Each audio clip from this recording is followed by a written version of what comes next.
This is Valley News Live at 10. Good evening and thanks for joining us. Snow is already coming down and blizzard-like conditions is expected to continue through the weekend. Summer's here now with more on what we need to know. Summer.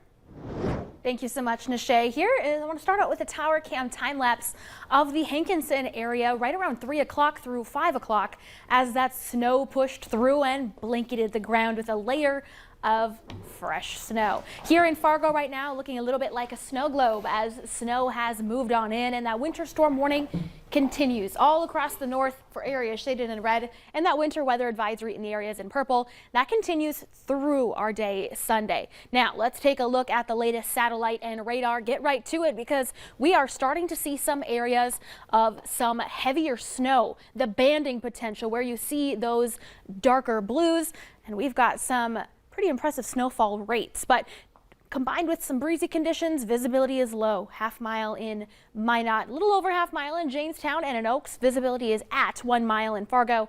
Mile and a half in Fergus Falls, 2.5 miles in Detroit Lakes. Latest road reports from the Department of Transportation show snow-covered roads in the areas in purple, including Fargo, and the areas in yellow scattered with snow and ice. Coming up, I'll have your hour-by-hour forecast of when the snow moves out, when the wind moves in, and when we could see those blizzard-like conditions really get going across the valley.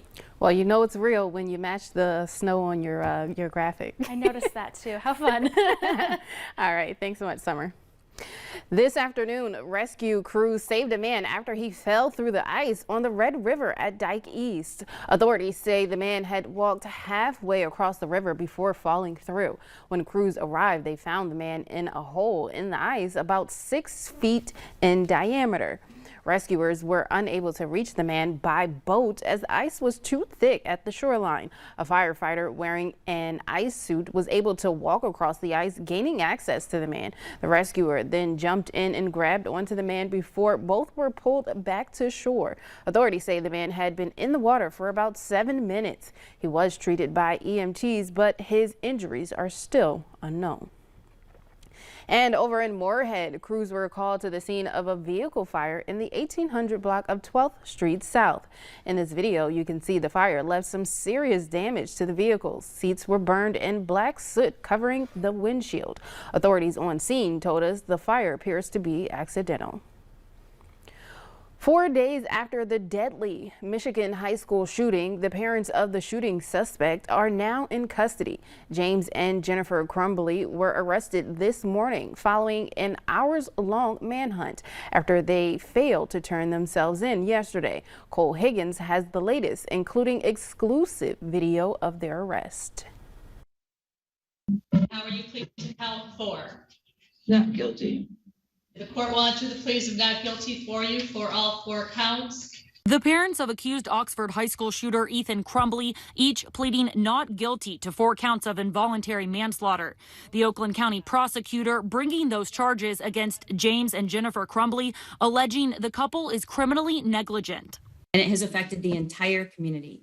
And these 2 individuals could have stopped it. And they had every reason to know that he was dangerous, and they gave him a weapon, and they didn't secure it, and they allowed him free access to it.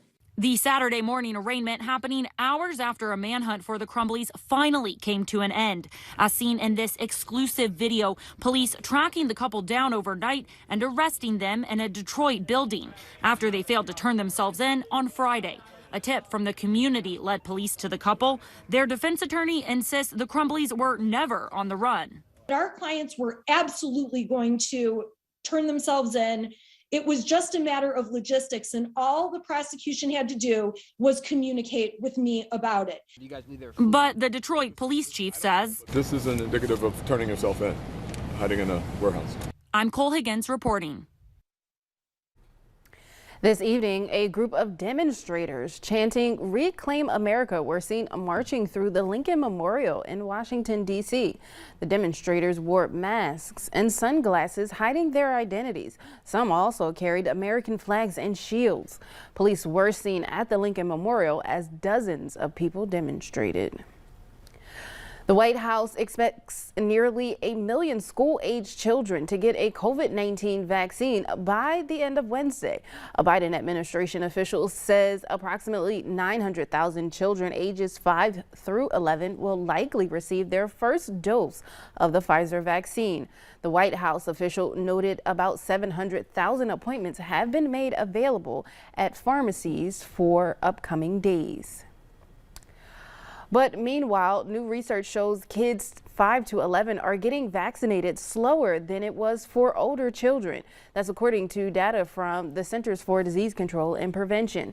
The CDC found about 16% of kids ages 5 to 11 have received their first dose.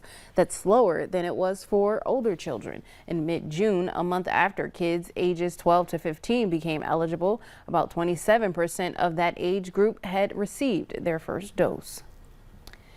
If it doesn't feel like Christmas yet, well, the Holiday Lights Parade was able to get some in the spirit.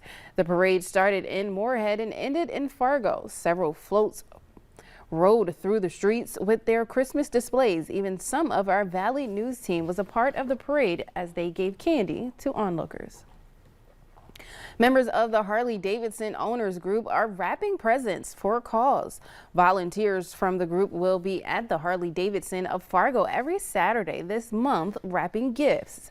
The Fargo chapter has more than 200 members, and this is just one of the volunteer opportunities the group participates in. Wrapping presents on Saturdays for people that buy stuff here at the store. If they want it wrapped, we wrap it for them. So. And if they want to make a small donation, all the proceeds go to the Sanford Children's.